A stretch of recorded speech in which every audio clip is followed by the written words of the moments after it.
I'm here with Renae representing our group at Curtin. We're involved in a number of projects.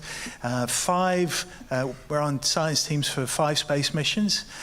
We represent Australia's planetary science community to NASA. But the one that we're going to talk about today is called FireOPAL, which is the project that we're doing in partnership with Lockheed to basically track debris in the atmosphere. In orbit, forgive me.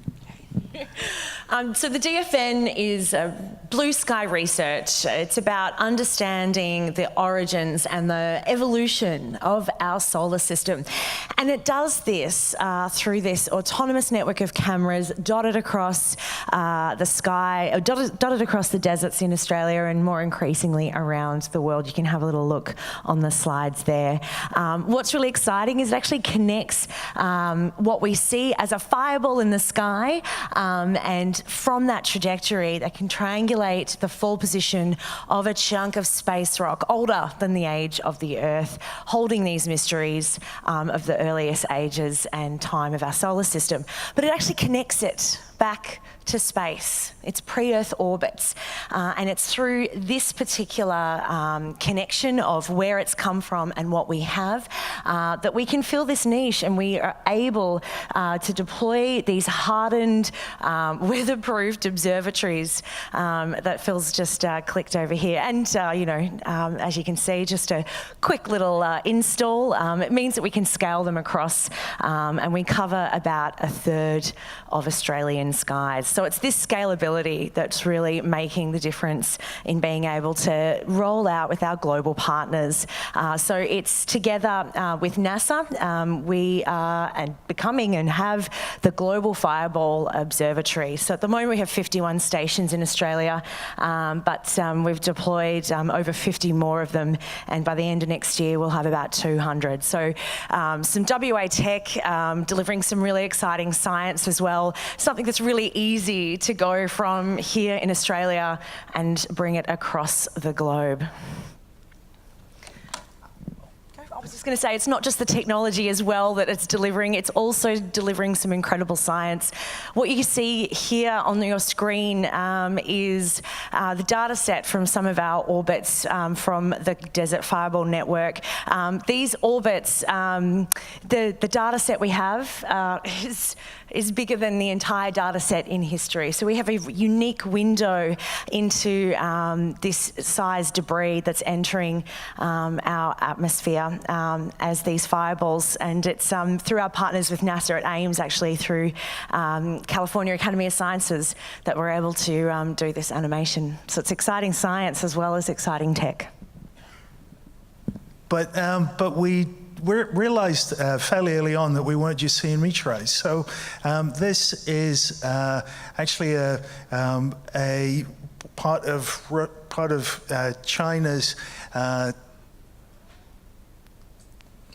GPS constellation that we picked up during its launch. We were able to triangulate that back to the launch facility in China, and it was kind of at that point that we thought there might be other applications for the hardware that we'd built. Basically, a couple of critical innovations with the Fireball network is that the units are like tough as guts. We weren't a huge group, so we had to build things that we didn't have to service that much, and they're pretty cost effective, so we can cover a large area without breaking our backs in terms of writing new ARC grants.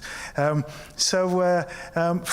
terms of satellite tracking, the other approach that we employed to get much better precision on orbits is triangulation. Typically, people will use a relatively large facility, a telescope. You'll just get one viewpoint. But if you have kind of multiple angles on that object with much cheaper sensors, then you can get really good precision on those orbits. And what we've done is basically do that and have the processing built in real time, so that we get orbits in triangulated orbits in seconds for everything that the cameras see. And we were able to actually test this out last year with the NASA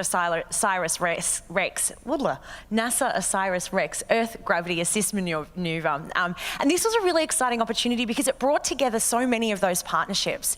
Our partners with NASA, Lockheed Martin actually built the spacecraft that we were imaging, the spacecraft that's on its way to Bennu, the asteroid, to bring back a sample back to Earth, of which Phil's part of the mission team. So you're going to have a crack at that bit of asteroid as well.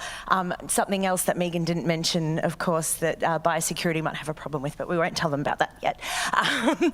So we're able to pull together all these different relationships and pull some of those components that we really wanted to field test, have that technology demonstrator, and basically put the components of FireOPAL to the test. And it's just a really great example of how this blue sky research is able to connect to some really interesting applications as well. We've got a lot of space mission science happening in our team at Curtin as well. We're actually on 5, as Phil said, 5 different missions. Some of the artwork outside shares some of those missions there as well. So what did we end up getting? What did we see with OREX? So this is basically the cameras imaging the spacecraft and working out its orbit and trajectory in real time, and our triangulated track for it compared to the trajectory from telemetry from the spacecraft itself, which was a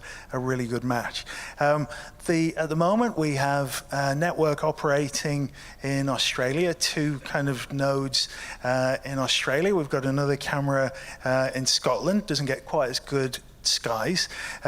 This is a quick little 10 minutes from one camera and the objects that camera is seeing.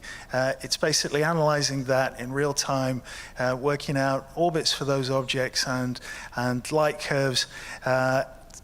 It's one camera. In a full network, we'd have maybe 100 of those, 150 of those. So it means that we'd have essentially complete custody of those objects around the world. The performance is currently really good. I'll summarize a little bit of this because we're running out of time. But the cute one there for me is that when we've got an orbit, we run that forward 24 hours, and we're within about a pixel there from the prediction of where we think that object's going to be 24 hours later. So it means that if you've got a global network and you're seeing those objects every hour or 2, you see something move by more than a pixel, and you know that's a real maneuver, which is a big deal for people like Lockheed. At the recent AMOS conference, we went up to the top of Haleakala, and which was a lot of fun. I've never been anywhere like that before, and set one of our cameras up just to test it out at high altitude. We could set it up in about an hour, and what you're seeing here is essentially the camera operating. This is not quite real time, it doesn't do it quite this quickly, but detecting objects, working out orbits, and working out light curves for everything that the camera sees. So that was a very successful test for us.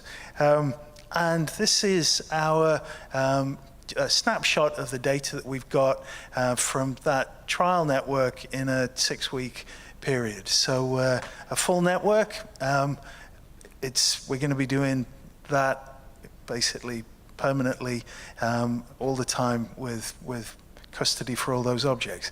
And I'm finishing with 5 seconds to go, so I think that's pretty cool.